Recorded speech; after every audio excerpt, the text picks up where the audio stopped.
Hello and welcome to the lecture on using F equals ma. So, one of the first things to note about this equation is that actually it's not just F equals ma, it's actually the sum of the forces is equal to the mass times the acceleration. So, or that could be the sum of the forces is actually could also be called the resultant force. So we could call that also the resultant force.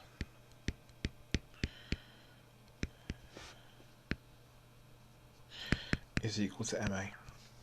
So what does that actually mean? I'm going to do a few examples in this lecture to hopefully illustrate to you what I mean by that. So the first one I'm going to use, I'm going to have a car or a truck. It's my truck. How do I signify that's a car? I'm going to put a little pointy end on it, and it's pulling a trailer. Now I'm just going to put the forces on in red. So we've got thrust of the car going that way. We've got the tension. So I'm going to call that tension and I'm going to call that thrust. And we've also got tension coming back from the trailer. And obviously we are going to have the car has got mass. So I'm going to call that mass of the car, and I'm going to call this mass of the trailer. And the way that this will work, F equals ma, is what we can do is we can the way I do it, I can kind of draw a box. So I'll draw like a box around it in green, and we can apply F equals ma like around this box. So let's do it for the car first of all. So let's pick a positive direction. And let's say which way it's accelerating. So let's assume this car is accelerating forwards. It's going to be accelerating in this direction. And let's also put our positive direction as forwards. And now we've got everything we need to use the equation. So let's crack on. Sum of the forces equals ma. So what forces do we have? Well, we have thrust acting to the right, which is our positive direction. So we've got thrust. And then we've got tension acting the other way. So that's minus tension is equal to m, mass of the car, times the acceleration of the car. So that is our equation for the car. And that's the same for the trailer. Well, we've got tension acting to the right, which is positive. We've got nothing else on there. That should be MC there. And our tension from going back to the trailer, our tension from the trailer is equal to mass of the trailer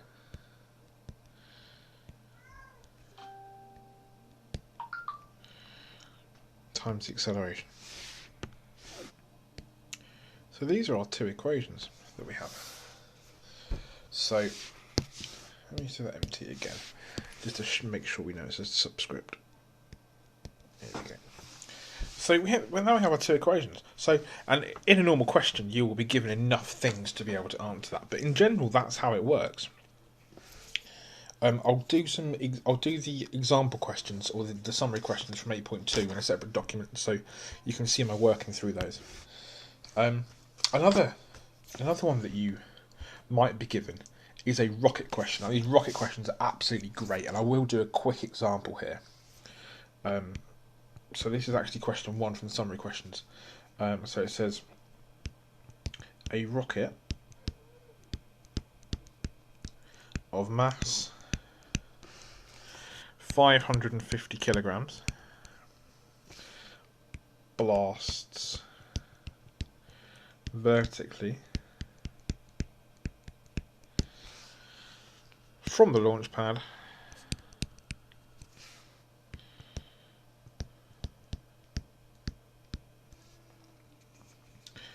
with an acceleration equal to 4.2 meters per second to the minus 2. Calculate the weight. Calculate A, weight of the rocket.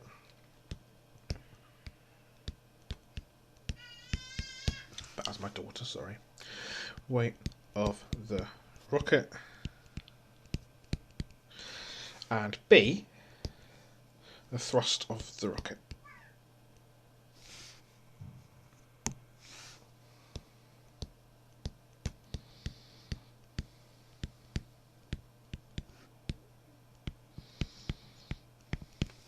Now, a lot of people here, very common mistake, what they do is they go, oh, right, well, I've got a mass, I've got an acceleration, and I want to find a weight. Hey, I know that W equals M times G, and I can just, or W equals MA, sorry, we know that W equals MA, F equals MA, and weight's a force, so I can do F equals MA here, and I can just do 550 times 4.2, which will give me 2310 newtons, and that's my answer. That is wrong, because we did not draw a diagram or do anything like that. It gets the wrong answer. Let me show you why. So, got our rocket. I'm going to show it's a rocket by putting pointy things on it, and it's taking off. So, first thing, let's put our forces on. Let's put them in green. Force of weight acting downwards, and there's a force of thrust going upwards. Call it THR. Those are our two forces. Ignore air resistance. And we know it's accelerating upwards. And let's put our positive direction on. So we've got those. That's everything we need. So, let's go ahead and write sum of the forces equals MA. So, what do we have? Well, we've got thrust minus weight equals the mass of the rocket times the acceleration of the rocket.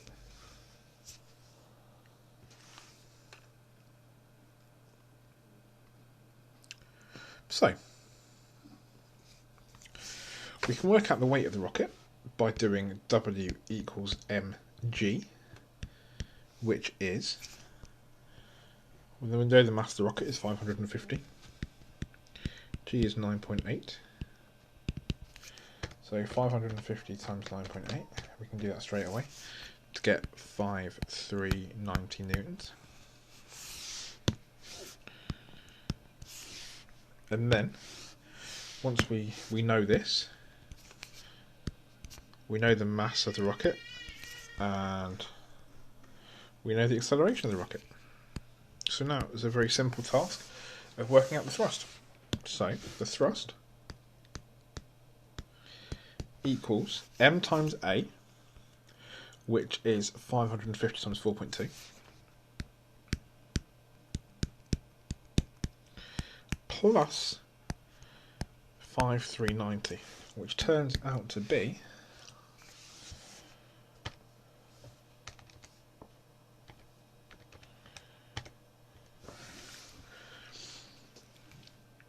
5944.2 newtons. That's the exact answer, but we need to look at how many significant figures we were given. So we were given our stuff to two significant figures. So let's give this to two significant figures. So that's approximately equal to 500 newtons, 5,100 newtons. So that's how you do a rockets question. Right, person in a lift. Here's the other thing that we can see. So, person in a lift. what we have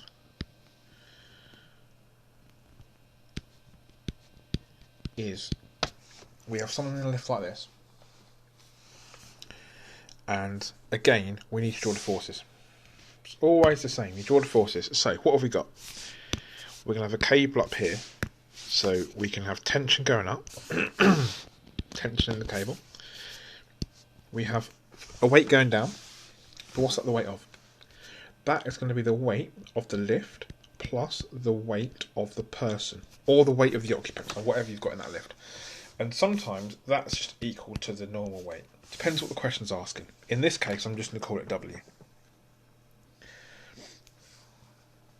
And the lift might be accelerating in a particular direction, and I'll come more into that later. Say, for example, it's accelerating upwards, and it's moving upwards. So that's just when you've got on the lift and it's going up and it's accelerating upwards. Let's see what that looks like. So, in this case, we've got tension minus our weight equals M times A, and that mass would be the mass of everything. If we're talking about the lift. So, but again, it's as simple as do the forces, do the acceleration, look at your positive direction. Now with the lift, I just want to make you aware of a few things. So, because what we can get into a bit of difficulty here. Because the lift can be accelerating upwards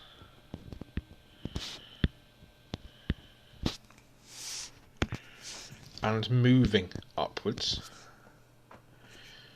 It can be accelerating upwards and moving downwards. It can be accelerating downwards and moving downwards, and it can be accelerating downwards and moving upwards. And you just need to make sure that you get in your head what's actually happening here. If we're accelerating upwards and moving upwards, we're accelerating. Same way, if the lift is moving downwards and it's accelerating downwards, we're accelerating. If the lift is moving downwards and it's accelerating in the opposite direction, we are decelerating. That's like you going down from floor 2 to floor 1, you lazy people. And it's slowing down. The same way, it's like you're going up to floor 6 at the bottom, at the top of the building, sorry, and it's slowing down. So we just need to make sure. But this is accounted. This will all be accounted for by the minus signs if you do your labelling properly. These are different situations you can get to. And there are questions on these on the summary questions. The two more examples I just want to have a quick look at. Next one is a pulley.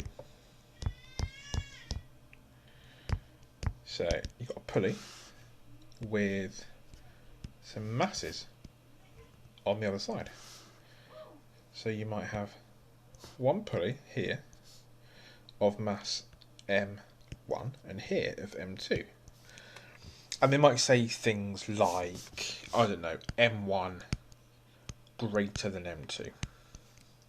In which case, it's fairly obvious that the system will accelerate downwards that way. So, what will happen is the system will move in this direction on the left-hand side and this direction on the right-hand side. And we can do F equals ma on them. But what you need to realise is that once we do the forces, we've got weight here, I'll call this W1, W2. This tension here acting upwards and this tension here acting upwards are the same. So what you might end up with are a set of simultaneous equations. Let me just show you how. Because I'll call this side, side 1, and this side, side 2. And I'll just do it for side 1 now. And I'll do sum of the forces equals ma. So, our positive direction on this side, we'll have down.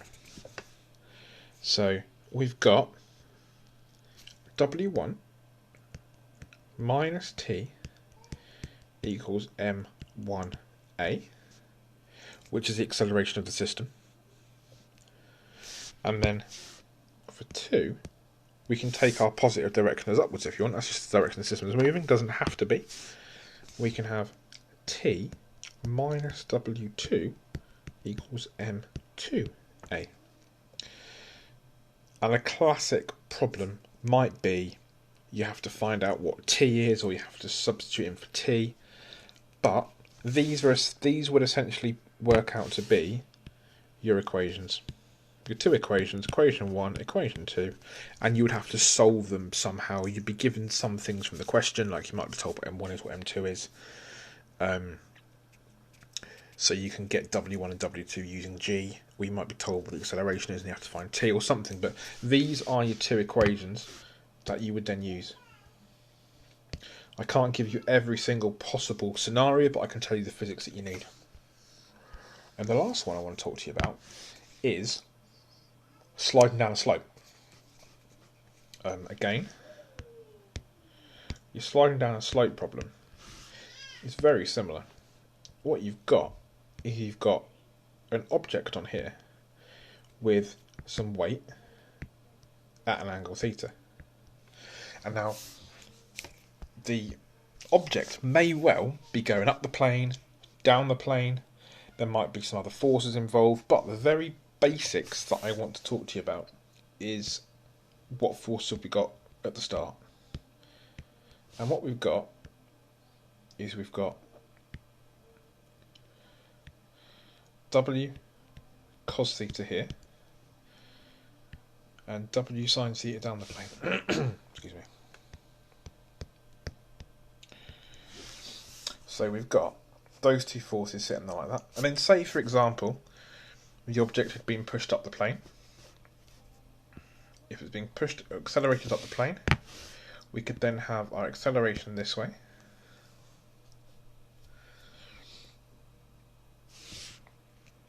And then we could have our sum of the forces that equals ma. However, there's only one force, so it might end up being W sine theta equals ma.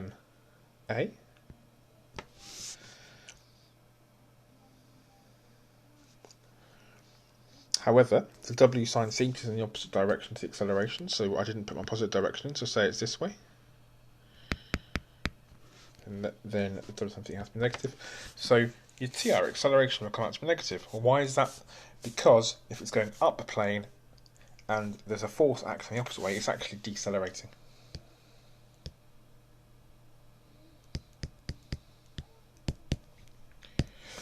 So this was a very quick whistle-stop tour of all the areas that we can use F equals ma, covered in 8.2. I'm going to do the questions, some from the summary questions, just as a PDF. Any questions on those, please get in contact with me. And also, any questions on this lecture, please also get in contact. Cheers, guys.